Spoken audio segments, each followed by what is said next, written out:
লক্ষ লক্ষ আনুষ্কার দিহান অনৈতিক কাজে লিপ্ত আছে। দয়া করে ওদেরকে বাঁচাই ঐক্যবদ্ধভাবে। আসসালামু আলাইকুম রহমতুল্লাহি আবরাকাতুহ। গত এক সপ্তাহ চাঞ্চল্যকর এবং দুঃখজনক যে ঘটনা ঘটেছে, এই নিয়ে সোশ্যাল মিডিয়ায় এবং সর্বস্তরে তোড়ফাড় সৃষ্টি হয়েছে, আলোচিত সমালোচিত হচ্ছে। আনুষ্কা এবং ফারদিনের অনৈতিক সম্পর্ক নিয়ে দুঃখজনকভাবে আনুষ্কা মৃত্যুবরণ করেছেন। সেটা কি ইচ্ছাকৃত তাকে হত্যা করা হয়েছে, নাকি অ্যাক্সিডেন্টলি তিনি মারা গিয়েছেন? এই বিষয়ের উপরে একে অন্যকে দায়ী করছেন এবং মিডিয়াতে, সোশ্যাল মিডিয়াতেও আমরা দেখছি কেউ আনুষ্কার পক্ষ নিচ্ছেন, কেউ ফারদিনের পক্ষ নিচ্ছেন। আবার কেউ আনুষ্কার মা বাবাকে দায়ী করছেন, কেউ ফারদিনের মা বাবাকে দায়ী করছেন। এই দুটি বিষয়ের উপরে নানানভাবে নানান কথাবার্তা হচ্ছে। দিহান এবং আনুষ্কা যেভাবে দায়ী, তাদের মা বাবা দায়ী, সমাজ দায়ী। আজকে যে মিডিয়া কথা বলছে, মিডিয়া কি দায়ী নয়? সংবাদ এবং মিডিয়াকে জাতির বিবেক হিসেবে আমরা দেখতে চাই। আজকে এই মিডিয়া সারা বছর ইসলামের বিধিবিধান, ইসলামের অনুশাসনের বিরুদ্ধে পদক্ষেপ নিয়ে অবাধ যৌনাচার, অবাধ মিলামেশা, বেপরদাকে উৎসাহিত করেছে সারা বছর ব্যাপী। এখন মিডিয়া দিহান এবং আনুষ্কার মৃত্যুতে খুব দায় খোঁজ করছেন, অথচ বাংলাদেশের এই যুব সমাজকে নষ্ট করার জন্যে সবচেয়ে বড় দায়ী এই মিডিয়া জগৎ, এই মিডিয়ার কর্মীরা, যারা প্রতিনিয়ত ইসলামের শিক্ষা, নৈতিকতা শিক্ষাকে নিরুৎসাহিত করে পাশ্চাত্যের শিক্ষা, অসভ্যতামি প্রমোট করেছে। সেই মিডিয়া আজকে বহু বড় বড় কথা বলছে। শুধুমাত্র কি মিডিয়া দায়ী? আর কেউ কি দায়ী নয়? যুব সমাজের চারিত্রিক অবক্ষয়ের জন্যে, নৈতিক শিক্ষা থেকে বঞ্চিত হওয়ার জন্যে সবচেয়ে বড় দায়ী রাষ্ট্র, যারা পরিচালনা করছেন তারা। আজকে তারা কতটুকু তাদের দায় এড়াতে পারবেন? আমি শুধু সংক্ষিপ্ত আকারে এতটুকুই বলবো, রাষ্ট্র কি সুনাগরিক গড়বে, নাকি এরকম আনুষ্কা দিহানের মতো চরিত্রহীন নাগরিক গড়বেন? সেই কমিটমেন্টে আসতে হবে। আমরা দেখেছি কি এই রাষ্ট্র যথাযথ ব্যবস্থা, যথাযথ সুশিক্ষা, যথাযথ নৈতিক শিক্ষা 10%ও দিতে পারেনি। এই জন্যে আস্তে আস্তে আমাদের যুব সমাজ ধ্বংসের ধার প্রান্তে চলে যাচ্ছে। আজকে রাষ্ট্রের আইন শৃঙ্খলা বাহিনী বড় বড় কথা বলছেন, অথচ মাদকের মতো মরণঘাতী ব্যাধি দূর করতে পারছেন না তারা। সোশ্যাল মিডিয়ায় এবং মিডিয়ায় যে সমস্ত অনৈতিক যৌন শিষ্যিমূলক ফিল্মগুলি, শর্ট ফিল্মগুলি তৈরি হচ্ছে, সেগুলি বন্ধ করতে পারছেন না তারা। আজকে যৌন শিক্ষার নামে যৌন সুরসুরি দিয়ে যুবকদেরকে অবৈধ সম্পর্ক এবং অবাধ মিলামেশার কথা বলা হচ্ছে। দুজন ছেলে মেয়ে নিজেদের আন্ডারস্ট্যান্ডিং এর মধ্যে অবৈধ সম্পর্কে লিপ্ত হওয়াকে দোষের কিছু মনে করছেন না। সারাদিন তো আমাদের মিডিয়া প্রচার করে যাচ্ছে, সেখান থেকেই তো তারা উৎসাহ পাচ্ছে। আজকে দিহানের বিষয় কথা এসেছে, তারা তাদের অবৈধ যৌন সম্পর্কে কৃত্রিম প্যানিক্স ব্যবহার করেছেন। সেই কৃত্রিম প্যানিক্স শিখলো কোথা থেকে? তারা জানলো কোথা থেকে? তারা সংগ্রহ করলো কোথা থেকে? কিভাবে ইসলামী মূল্যবোধের একটি রাষ্ট্রে, 95% মুসলমানের রাষ্ট্রে এ ধরনের অনৈতিক ইকুইপমেন্টগুলির অ্যাডভার্টাইজ চলতে থাকে, প্রচার চলতে থাকে, মার্কেটিং চলতে থাকে? এর দায় কি মিডিয়া, রাষ্ট্র, সরকার, প্রশাসন এড়াতে পারে?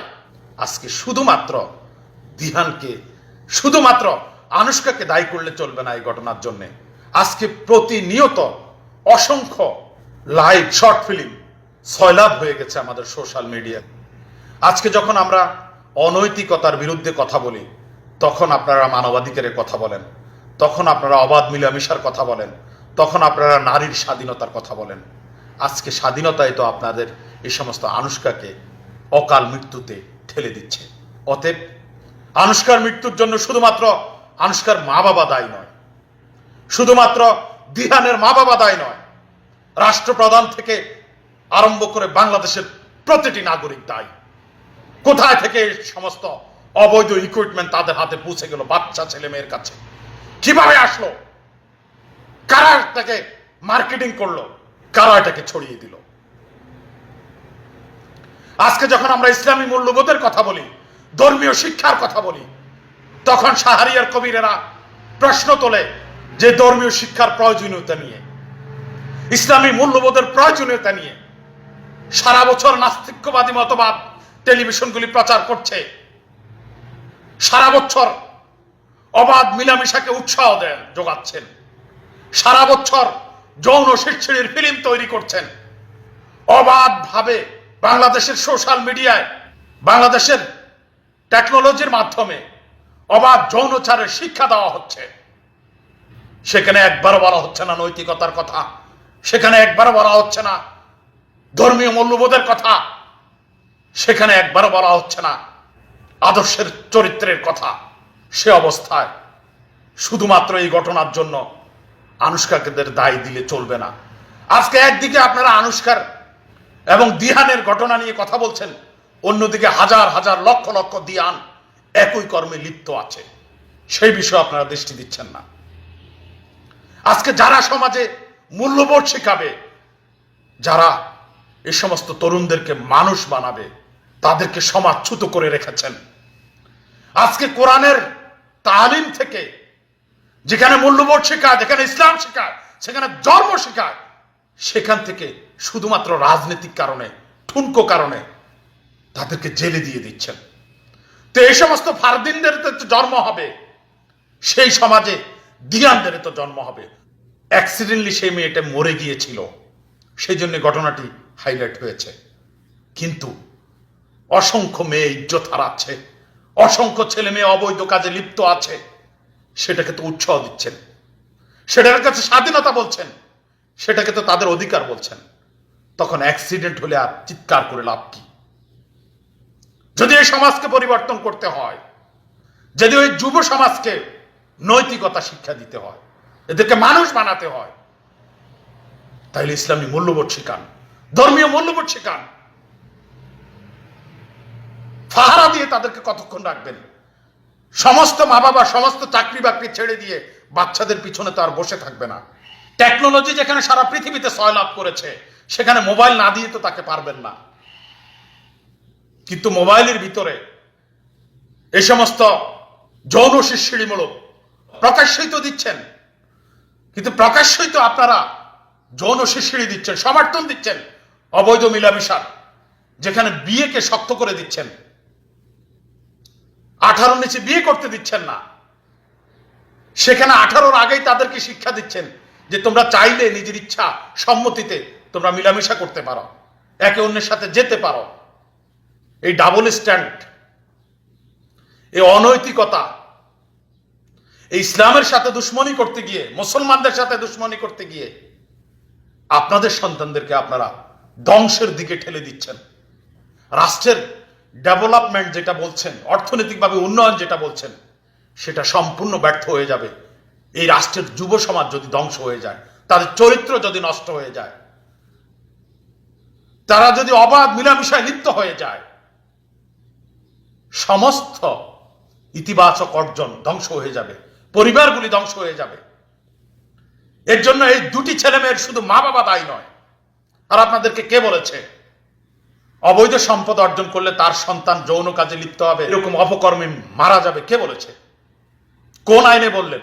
শরীয়তের দৃষ্টিতে বললেন না রাষ্ট্রীয় কোনো আইনে বললেন? বাবার অনৈতিক সম্পদের জন্য সন্তান কেন দায় নিবে? কিয়ামতের ময়দানে তো নিবে না। তিনি যদি অবৈধভাবে সম্পদ উপার্জন করেন, তার জন্য তাকে দায় দিতে হবে। কোন অপরাধীর সন্তান কি ভালো মানুষ হয় না? এরকম অসংখ্য নজির আছে। বহু ঘুষখোর, বহু চাঁদাবাজ, বহু হাজার হাজার কোটি টাকা দুর্নীতিবাজের সন্তান মানুষের মতো মানুষ হয়েছে। আবার অনেক আলেম ওলামার সন্তান বিগড়ে গিয়েছে, এই সমস্ত অসভ্য কামে লিপ্ত হয়েছে। অতএব বাবার অপকর্মের জন্যই যে সন্তান খারাপ হবে, এটা আপনাকে কে বলেছে? আমি অপকর্মকে সমর্থন করছি না।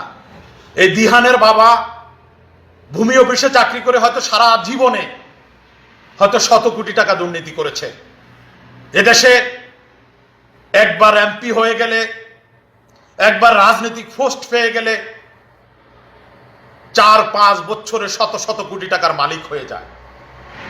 একজন দুজনের বেলায় নয়, শত শত রাজনীতিবিদ, শত শত সমাজপতিরা আছে, কোটি কোটি টাকা দুর্নীতি করেছে। দুর্নীতি আরেক প্রেক্ষাপট, আরেক বিষয়। ঘটনা যেটা ঘটেছে আনুশকার মৃত্যু ফারদিন কতটুকু দায়, সেটার যথাযথ তদন্তের মাধ্যমে তারা যথাযথ শাস্তি পাবে। একজন তো দুনিয়া থেকে চলে গিয়েছে, বাকি যে অপরাধ করেছে, ইচ্ছায় হোক অনিচ্ছায় হোক, এটা একটা পাপ কর্ম। এটা যদি আমরা তাদেরকে বুঝাতে পারতাম, আমরা যদি ওদেরকে এই শিক্ষা দিতে পারতাম, আমরা তো এই শিক্ষা দিয়েছি সম্মতিতে হলে কোনো অসুবিধা নেই, এই জন্য তারা সম্মতিতে করেছে। সেখানে একটা অ্যাক্সিডেন্ট হয়ে গেছে, কৃত্রিম ফেনিক্স ব্যবহার করা হয়েছে বলা হচ্ছে। তাদের বাচ্চাদের হাতে এটা পুষলো কিভাবে? রাষ্ট্র কোথায় ছিল? গ্রামে গঞ্জে কোরআনের তালিম থেকে আমার মা বোনদেরকে তুলে নিয়ে আসেন, যারা মূল্যবোধ শেখায়, যারা চরিত্র শেখায়, যারা মানুষ বানায়। আর ফারদিনের হাতে কৃত্রিম ফেনিক্স আসলো, সেটা রুখতে পারলেন না কেন?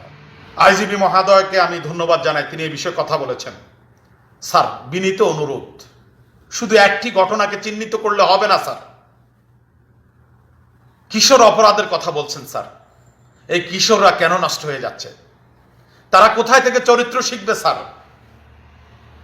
কে তাদেরকে মানুষ বানাবে? কে তাদেরকে ইসলামী মূল্যবোধ শিখাবে? কে তাদেরকে নৈতিক শিক্ষা দিবে? ইংলিশ মিডিয়াম স্কুলে সেই শিক্ষা পাচ্ছে না, বাবা মারা ব্যস্ত, দিতে পারছে না। কে দিবে স্যার? সমাজে এরকম দেওয়ার কিছু মানুষ ছিল, আছে, তাদেরকে কাজ করতে দেন স্যার। সমাজে এরকম মানুষ আছে যারা মানুষ তৈরি করে, যারা আপনার নষ্ট সন্তানটিকেও মানুষের মতো মানুষ বানিয়ে দিতে পারে। পথভ্রষ্ট হবে না, অনৈতিক সম্পর্কে লিপ্ত হবে না স্যার, কারো সম্পদ হানি করবে না, দুর্নীতি করবে না স্যার, বড় হয়ে কারো অর্থ হাতিয়ে নিবে না। তাদেরকে নৈতিকতা শিক্ষা দেওয়ার সুযোগ করে দেন স্যার। সেই জনগোষ্ঠী আমার দেশে আছে। ওই যে কোরআনের মাহফিল থেকে যে মা বোনদেরকে ধরে নিয়ে আসছেন স্যার, তারা শুধু নৈতিকতাই শেখায়, জঙ্গিবাদের ট্রেনিং দেয় না। তারা জঙ্গিবাদের ট্রেনিং দেয় না স্যার, তারা ইসলামী মূল্যবোধ শেখায়। তারা শিখায় মা বাবার সাথে সম্মান করা, তারা শিখায় নারী পুরুষের সম্পর্ক কতটুকু হবে, তারা শিখায় কিভাবে আপনি ক্লাসমেটের সাথে আচরণ করবেন, কিভাবে অন্যের অধিকার হরণ না করে আপনি অন্যের জন্য কাজ করবেন, মানবিক হবেন, আপনার মনুষ্যত্ব জাগ্রত হবে স্যার। আইজিবি স্যার, আমি আপনাকে বিনীতভাবে অনুরোধ করি, বাংলাদেশের পুলিশ প্রশাসনের আইজিবি, জীবনে অনেক কাজ করেছেন আপনারা, অনেক দায়িত্ব পালন করেছেন, ভালো মন্দ অনেক কিছু করেছেন স্যার। শেষবেলা আগামীর প্রজন্ম, আপনার সন্তান, সন্তানের সন্তানেরা যাতে নৈতিক মানুষ হয়, আদর্শবান মানুষ হয়, যে যে ধর্ম আছে তার ধর্মীয় মূল্যবোধ ধারণ করে, তাহলে দিহানের জন্য আপনাদের বাড়তি সময় নষ্ট করতে হবে না, আনুষ্কার জন্য মা বাবাকে দায়ী করতে হবে না স্যার। স্কুল কলেজগুলিতে, মাদ্রাসাগুলিতে ওই নৈতিক শিক্ষার মানুষগুলিকে উন্মুক্তভাবে কাজ করতে দেন, আপনাদের পরিশ্রম কমে যাবে স্যার। আপনাদের ঘাটতি যেটা, সেটা তারা পূরণ করে দিবে স্যার। আমি করজোড়ে অনুরোধ করছি বাংলাদেশ সরকার, প্রশাসনের, স্যার ভালো মানুষদেরকে কাজ করতে দেন। শুধুমাত্র ঠুনকো রাজনীতির জন্যে, ক্ষমতার দ্বন্দ্বের জন্যে ভালো মানুষকে লক্ষ লক্ষ মামলা দিয়ে, জেল জুলুম দিয়ে এই যুব সমাজকে ধ্বংস করে দিচ্ছেন আপনারা, তাদের শিক্ষার জায়গাটা নষ্ট করে দিচ্ছেন। কোথায় শিখবে সে? না মা বাবা সময় দিচ্ছে, না সমাজ শিখাচ্ছে, না যে ইংলিশ মিডিয়াম স্কুল আছে সেখানে শিখছে। তারা কোথায় শিখবে নৈতিকতা? কোথায় শিখবে চরিত্র স্যার? কোথায় শিখবে মানবতা? কোথা থেকে অর্জন করবে মনুষ্যত্ব স্যার? এই উত্তপ্ত পৃথিবীতে, এই ডিজিটাল পৃথিবীতে অনৈতিকতার সয়লাভ হয়ে আছে আমাদের চারপাশে। মিনিটে মিনিটে আমাদের ব্রেনকে ডাইভার্ট করে দিচ্ছে অশ্লীল আর অন্যায় কাজের মধ্যে। এখান থেকে যদি ফিরে আসতে হয় স্যার, একজাক জনগোষ্ঠী লাগবে। শুধু শক্তি প্রয়োগ, শুধু আইন প্রয়োগ দিয়ে হবে না স্যার। সেই জনগোষ্ঠীকে উন্মুক্ত করে দেন। ক্ষমতা আপনারা থাকুন স্যার, রাষ্ট্র পরিচালনা আপনারা করুন স্যার, কোনো অসুবিধা নেই। কিন্তু আপনার সন্তানকে মানুষ বানানোর জন্যে, আপনার সন্তানকে সৎ মানুষ বানাবার জন্যে, আপনার সন্তানকে চরিত্রবান বানানোর জন্যে এদেরকে মুক্ত করে দেন, এদেরকে স্বাধীনভাবে কাজ করতে দেন। ভুলে যাই গণতন্ত্রের কথা, চালান রাষ্ট্র, রাজতন্ত্র চলুক, কোনো অসুবিধা নেই। কিন্তু একটি জনগোষ্ঠী তো তৈরি করবেন মানুষের মতো মানুষ।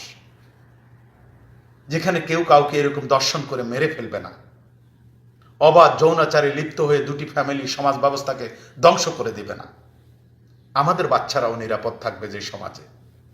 সেই নৈতিক সমাজ গড়ার জন্যে আজকে যুব সমাজকে তৈরি করার জন্যে সেই সমস্ত নিবেদিত মানুষদেরকে কাজ করার সুযোগ দেন স্যার।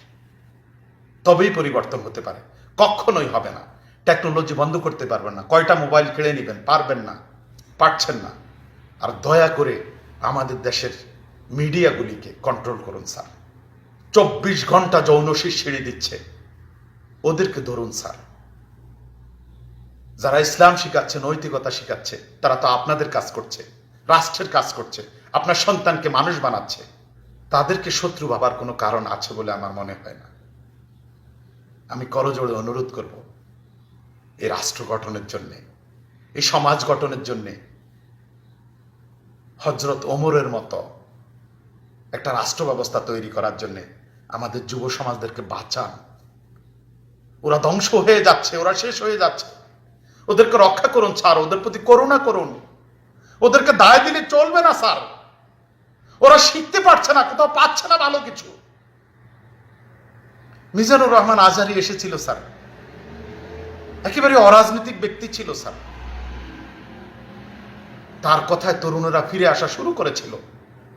এই মানুষগুলিকে প্রমোট করুন স্যার, এদেরকে সুযোগ করে দেন, আপনাদের কষ্ট কমে যাবে। মদ গাঁজা বিক্রি হবে না, কেউ নিবে না। সমাজ থেকে অন্যায় অপরাধ দূরীভূত হয়ে যাবে, কেউ অপরাধ করতে চাইবে না। হাতের মুঠো মদ পাওয়া গেলে সেবন করবে না কেউ। আমাদেরকে কাজ করতে দেন, দেশ পরিবর্তন হয়ে যাবে, আপনাদের কষ্ট কমে যাবে। শুধু আনুশকার দিহানের বিষয় নয়, লক্ষ লক্ষ আনুশকার দিহান অনৈতিক কাজে লিপ্ত আছে। দয়া করে ওদেরকে বাঁচাই ঐক্যবদ্ধভাবে। আজকে এই প্রার্থনা জানিয়ে আমি শেষ করছি।